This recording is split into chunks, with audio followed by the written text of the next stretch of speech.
Qu'est-ce qui lui arrive à la 2? Il faut faire chauffer l'appareil ou...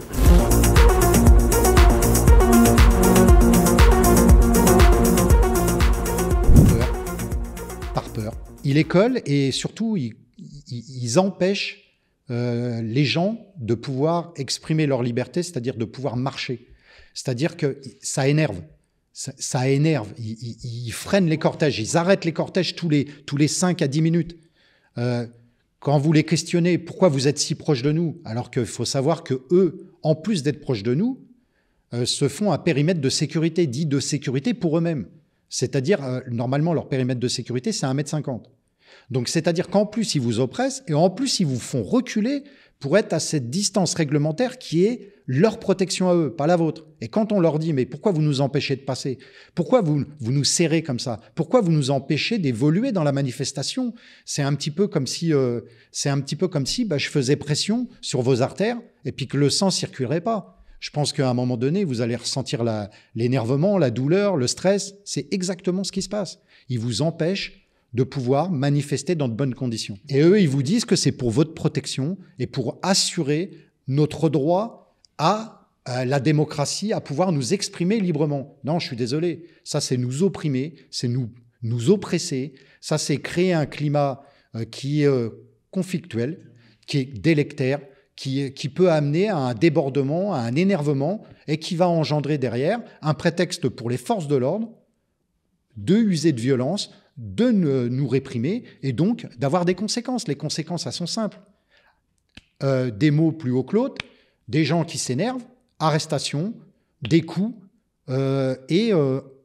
Pour moi, c'est une atteinte à notre liberté d'expression, de circuler librement. C'est une atteinte à quelque chose de fondamental qui est la liberté d'expression qui fait partie de notre Constitution et qui pour moi, est bafouée. Sous prétexte qu'on fait peur au gouvernement. C'est vrai qu'on leur fait peur. Mais pourquoi? Parce que ce qu'on défend et ce qu'on dit est légitime et crédible. Aujourd'hui, avec les décisions qui sont prises de ce gouvernement, il n'est pas possible de dire qu'aujourd'hui, les gens sont satisfaits des décisions qui sont prises et sans concertation. Elles sont imposées. Emmanuel Macron, ce n'est pas quelqu'un qui discute. Emmanuel Macron, c'est quelqu'un qui impose par la force. Et il se sert de qui au lieu de répondre politiquement aux citoyens ou aux députés ou à d'autres? Il le fait avec la force. Il se sert de sa police pour ça.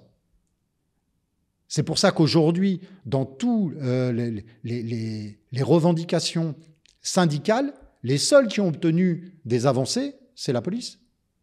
Personne d'autre. Pourquoi? Parce qu'il faut la soigner, parce qu'ils ont besoin d'eux. Aujourd'hui, qui peut avoir confiance au corps intermédiaire? Les manifestations qui arrivent là sont peut-être la possibilité pour les syndicats de reprendre la main et de justifier leur absence des 4 ans où ils ne nous ont pas suivis, nous les citoyens. Ils se battent pour des corporations, ils se battent pour que les travailleurs, mais on est tous des travailleurs, mais on n'est pas tous représentés par les syndicats. Au lieu de se battre pour le bien commun, moi je suis désolé, mais ça va au-delà du travail. L'économie, les hausses des prix du carburant, les taxes constamment, avec des revenus pour tout le monde ou des pensions toujours plus basses. Moi je suis désolé, aujourd'hui, je pense que les syndicats auraient dû faire, quitte à faire avec la capacité qu'ils ont aujourd'hui de pouvoir bloquer le pays. C'est pas dur, hein. On a pu voir que lors des grèves qu'il y a eu par rapport à l'essence et au carburant, qu'ils n'avaient pas besoin d'être beaucoup pour bloquer le pays. Donc quand vous arrivez à bloquer le pays aujourd'hui dans le transport des personnes et des biens, obligatoirement vous allez bloquer le pays. Les gens ne pourront plus aller au travail, les gens pourront plus se déplacer. Il y a l'éducation aussi par rapport aux retraites. L'alimentaire, je peux vous dire que ça va s'envoler encore plus au niveau des prix parce qu'il va y avoir un manque. Il est évident qu'aujourd'hui, les gens vont avoir du mal à joindre les deux bouts, encore plus que ce qu'ils avaient du mal. Et tout ce qui arrive en perspective, franchement, c'est pas rose, hein. On voit tout de suite que c'est plutôt, ça va dans la couleur noire. Donc qu'est-ce qui se passe? Ça engendre une frustration, une colère, des difficultés. On voit que la base de la nourriture, c'est le pain. Ça va être compliqué pour pouvoir en fabriquer à une grande échelle. Je veux dire, quand on voit nos petits artisans qui vont pas pouvoir payer les charges qu'ils ont, c'est toujours la même chose. J'ai l'impression qu'on est bon qu'à payer, mais de l'autre côté, pour gagner notre vie, c'est toujours plus dur. Donc aujourd'hui, l'appel des syndicats concernant le 19, le 24, il faut savoir qu'il y a un appel aussi le 21 d'un collectif d'étudiants, mais suivi par la gauche, donc, qui est très bien, parce que ça va être un samedi où des gens, eux, ne travaillent pas, pourront peut-être se déplacer, même s'il y a des gens qui travaillent le samedi, mais moins nombreux que la semaine. Eh ben, je me dis qu'aujourd'hui, pourquoi avoir appelé que pour les retraites? Il y a tout aujourd'hui. Il y a la santé, c'est pas possible, il ne faut pas tomber malade demain.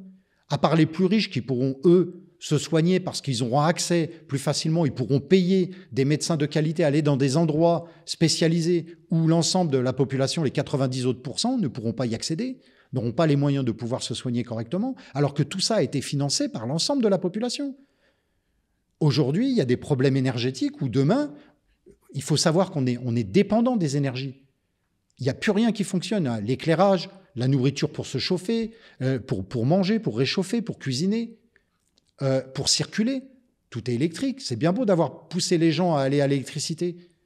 Mais si demain, à coup de bonbon, l'électricité elle va augmenter, il ne faut pas penser qu'elle ne va pas atteindre des sommets comme le gasoil il est en train d'atteindre.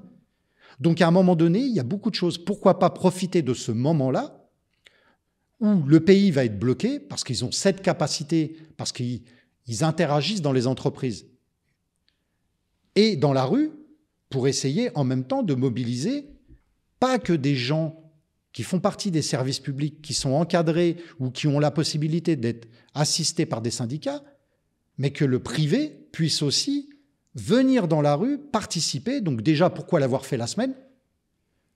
Avoir appelé les gens à manifester la semaine, pourquoi pas l'avoir fait à partir d'un samedi, par exemple, où tout le monde pouvait venir? Ben, ça permet à tout le monde de se mobiliser plus facilement. Il y a des gens qui travaillent la semaine. C'est compliqué déjà pour eux de manquer une journée. C'est compliqué déjà d'arriver à des fins de mois normalement. Aujourd'hui, et vu les perspectives qu'il y a, il y en a beaucoup qui n'arriveront pas à boucler les fins de mois. Ce ne sera pas possible pour eux. La vie va devenir invivable, ça va être cher. Il y a l'alerte aujourd'hui des industriels qui vous disent, dans l'alimentaire, qui vous disent que les prix vont augmenter peut-être de 30 à 50. Je pense qu'on ne peut pas tout accepter dans les ordres. Par exemple, je pense que tout le monde doit prendre sa part de responsabilité. C'est pas parce qu'on travaille à la police, qu'on travaille pour l'armée ou quoi, qu'on doit être prêt à tout faire et tout accepter. Je suis désolé, mais ce qui s'est passé en 4 ans, c'est écœurant. De se servir d'une personne, d'un policier qui a prêté serment, qui est là pour protéger la population, et on lui donne un ordre de réprimer des gens innocents, de simples citoyens qui ne sont pas armés. Moi, je suis désolé, j'ai jamais été armé dans les manifestations. Eh bien, on nous a réprimés, on nous a blessés, on a voulu nous humilier, on a voulu nous dissuader. À un moment donné, ceux qui rentrent chez eux comme ça et puis qui vont embrasser leur famille, leurs enfants, ils sont pas coupables, ils n'ont pas une part de culpabilité d'avoir accepté des ordres comme cela. Un préfet de police est capable de faire du mal à sa population. Il n'est pas là censé normalement protéger la population. Il n'est pas là normalement pour faire respecter la loi et les règles quand eux-mêmes ne la respectent pas. Y a-t-il un texte de loi aujourd'hui qui autorise la NAS? Aucun. Il est régi par aucun règlement. Ils se permettent de faire quelque chose qui n'est pas légal, qui a été dénoncé énormément par des organisations qui l'ont dénoncé, mais ils s'en foutent, ils continuent à le faire. Pourquoi? Parce que c'est le moyen de tenir la contestation sociale, c'est le moyen de tenir la population. Et derrière, ils savent très bien que vous n'avez pas le droit d'avoir ne serait-ce qu'un bâton. Je vais en manifestation, je n'ai pas le droit d'avoir un bâton. On peut même m'arrêter en pensant que je pourrais m'en servir pour faire quelque chose. Alors qu'il y a des gens qui mettaient juste un drapeau dessus. Mais non, on leur interdit. C'est plus autorisé. Vous n'avez pas le droit. Et on peut vous arrêter avant, en prévision de ce que vous n'avez pas fait, mais que vous êtes susceptible dans leur tête à eux, que vous pourriez faire. C'est la loi anti-casseurs. Et je ne vous parle pas de toutes les lois qu'il y a eu derrière. On nous a contraints et forcés à un moment donné de vouloir nous empêcher de filmer. Heureusement qu'elle n'est pas passée, cette loi, mais il a fallu se mobiliser pour ça. À un moment donné, ils utilisaient des drones, ils les ont utilisés pendant combien d'actes sans autorisation? Heureusement, ils n'avaient pas le droit de l'utiliser. Et pourtant, ils s'en foutaient, ils s'en sont servis juste pour avoir des informations, pour pouvoir l'utiliser à des fins de maintien de l'ordre, alors qu'ils n'avaient pas le droit. C'est une atteinte aussi aux libertés des personnes. Ils l'ont utilisé jusqu'au dernier moment, jusqu'au moment où on leur a dit « vous n'avez pas le droit de le faire ». Il a fallu se battre aussi pour ça. C'est-à-dire, il faut se battre pour tout, pour éviter de perdre. Et les acquis, ils sont où? Tous nos acquis sociaux sont partis, ils sont en train de partir de plus en plus. On n'arrive plus à vivre aujourd'hui et se dire qu'on va avoir un avenir serein. Combien de personnes âgées qui ont manifesté, que j'ai rencontrées, avec qui j'ai discuté, qui faisaient des choix incompréhensibles il y a des années, se chauffer, parce qu'ils n'avaient pas les moyens de pouvoir se chauffer. Pour ceux qui avaient la chance d'avoir une famille dans une autre région, ils allaient dans leur famille en hiver, tout ça pour pouvoir vivre au chaud, pour ne pas tomber malade, parce que vous savez très bien qu'une personne âgée, c'est pas comme un jeune, il a besoin d'avoir un entourage chaud, propre, une hygiène de vie qui en découle. Ces gens-là ne pouvaient plus se chauffer. D'autres se chauffaient plus pour pouvoir manger. Et aujourd'hui, on est en train de revoir des gens qui ont travaillé, qui ont construit notre société, qui ont travaillé toute leur vie et qui n'arriveront plus à se nourrir demain, qui n'arriveront plus à subvenir à leurs besoins, juste parce qu'ils ont décidé de faire des restrictions en nous faisant croire que le futur, on ne pourrait plus financer les retraites. Alors qu'on a très bien compris ce qui se passait. On a compris que l'argent qu'ils amassaient, ils s'en servaient, pas uniquement ce à quoi il était ramassé, mais il servait à un tas de choses. Qui c'est qui est capable de dire aujourd'hui, sur les taxes et les charges, aujourd'hui qu'ils perçoivent, où elle va être dépensée, à quoi elle va servir, et si ce à quoi elle a été prise ou ponctionnée, elle va bien là où elle a été faite, où c'était prédestiné. C'est plus le cas. Personne ne sait ce qu'ils font avec l'argent. Par contre, nous en demander toujours plus, ça, ils savent le faire. Quand on voit qu'un litre de carburant, par exemple du gasoil, il est à 1,90, 2 €, on devrait le payer 80 centimes parce que le reste, c'est 60% de taxes. Tous les intermédiaires, il va où cet argent? Quand on a demandé une TVA pour les produits de première nécessité il y a 4 ans, sur l'alimentaire, sur les énergies, sur les soins, et de bloquer les prix derrière, vous croyez que c'est pour rien qu'on l'a fait? Parce qu'il est immoral aujourd'hui que dans des produits de première nécessité, l'État taxe dessus. Et je ne vous dis pas, demain, la bataille, ça va être la bataille de l'eau. On voit les énergies qui nous permettent à circuler, à pouvoir amener les marchandises ou les personnes. Mais demain, ça sera l'eau. Et on a pu déjà avoir des effets. Cet été, quand il y a eu des sécheresses, l'eau va devenir hors de prix. Et tout le monde en est conscient. Mais on est préoccupé par tous les problèmes qu'on a de notre quotidien. Donc, est-ce que l'avenir, c'est justement seulement les retraites? Non, ce n'est pas que les retraites. C'est cette dépendance, ce fonctionnement, ce système, cette démocratie qui est mise à mal. Il faut tout revoir et tout changer. Et il faut le faire avec des hommes, avec des gens qui sont sincères, qui sont dignes de pouvoir le porter. Moi, je ne me suis jamais encarqué dans un parti parce que j'y ai jamais trouvé ma convenance. Où ça va pour ça, mais ça ne va pas.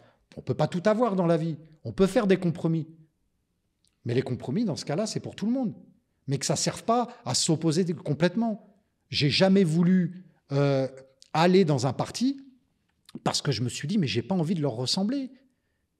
À laisser penser aux gens que je vais réussir à faire quelque chose pour vous, alors que je n'ai pas les moyens d'y arriver. Et puis, être tenté aussi après, peut-être, comme d'autres, par des ambitions financières, par des ambitions de pouvoir. Je vois bien qu'ils changent, les gens. Au début, ils ont un discours, on n'a qu'à voir le discours de Véran quand il était médecin, concernant les revendications qu'il faisait. Aujourd'hui, il veut nous faire avaler que tout va bien, ils ont pris les bonnes décisions. On veut faire culpabiliser. Aujourd'hui, par exemple, tiens, on a un exemple. Je vais revenir en arrière. On a Emmanuel Macron qui, en 2017, avait un discours tout autre concernant les retraites. Moi, j'en suis conscient, 57 ans aujourd'hui. Je ne suis pas sûr d'arriver jusqu'à la retraite déjà. Comment l'ensemble de la population, elle est certaine de pouvoir avoir un exercice, un travail jusqu'à la retraite. Personne ne lui garantit. Arriver 50 ans, 55 ans, ça y est, c'est compliqué de garder son boulot. C'est compliqué d'avoir un travail qui vous permette de vivre décemment. Alors que vous commencez à réduire dans votre force. C'est comme si on demandait à des gens qui sont fatigués de faire encore plus d'efforts. On voit les difficultés de ceux qui sont jeunes de trouver un travail qui soit décent. Combien d'étudiants sont obligés de faire des menus travail, des boulots ingrats? Combien j'ai entendu des étudiantes obligées de se prostituer pour payer leurs études? Et on a des commerces comme des PMI, des PME qui sont là, qui sont du service public, parce qu'un boulanger, par exemple, c'est du service public, qui se retrouve avec une facture de 1 000 €, il se retrouve avec une facture de 12 000 €. Et on a un ministre de l'économie qui frappe des mains, qui nous fait grand sourire, qu'il a réussi à une grande victoire de négocier le plafond à 280 € le kilowattheure, ce qui fait une augmentation de 550%. Mais c'est quoi une avancée sociale là? C'est quoi, vous vous satisfaisez qu'il y ait une augmentation de 550% en nous faisant croire qu'elle aurait pu être pire? Donc on doit se contenter des miettes du reste. Mais on ne peut pas l'accepter. Mais quel avenir on a? C'est la base de la nourriture, c'est le pain. Moi, je m'asseyais pas à table sans avoir du pain. Mon grand-père, il n'aurait jamais accepté. Il m'aurait dit, arrête de te goinfrer, mange du pain et tu vas voir que tu mangeras moins. Parce qu'ils ont connu les difficultés, ils ont connu la guerre. Ils savent que les denrées minimum, tu mets un petit bout de pain, un petit truc dedans, ça y est, t'as à manger. Je ne dis pas qu'il faut se contenter de ça, mais c'est le minimum pour des gens qui n'ont pas d'argent. Regardez tous ces SDF qui sont dehors. Pensez qu'ils vont au restaurant tous les jours, qu'ils mangent à leur faim tous les jours. Donc on va arriver dans quoi? Celui qui va avoir de l'argent, il va pouvoir s'en sortir. Et ceux qui n'en auront pas, on va les laisser crever. Et puis, il n'y aura pas d'avenir. Et on sera obligé de se contenter de ce qu'on arrive à avoir. Même si vous avez un petit peu, vous serez obligé de vous en contenter si on ne dit rien. Ça va être ça. On doit courber les chines, on ne doit rien dire? Non. Voilà c'est quoi un gilet jaune, voilà c'est quoi un citoyen, voilà, et on n'y arrivera que tous ensemble. Donc aujourd'hui, on va suivre les syndicats du 19 au 24 pour voir comment ils vont se comporter, pour voir comment ils vont négocier, pour voir les avancées qu'il va y avoir. Mais il n'y aura pas que des syndicalistes dedans. Alors qu'il y a des syndiqués qui nous ont rejoints, nous, en tant que manifestants, en tant que simples citoyens. Tandis que leurs cadres n'ont jamais suivi. Aujourd'hui, ils ont fait un appel. OK, ils ont fait un appel. On sera là. Parce qu'on a compris qu'il faut tous être ensemble et parce que sinon, on n'arrivera pas à changer, à faire plier ce gouvernement.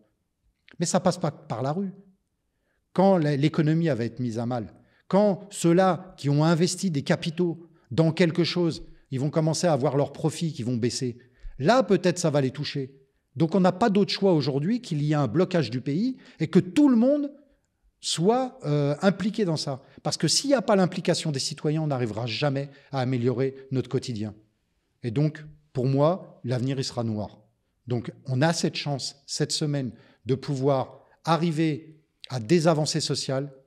Il faut qu'on soit tous ensemble pour le faire. C'est pour ça qu'on y sera. Croyez pas qu'on a confiance aux syndicats.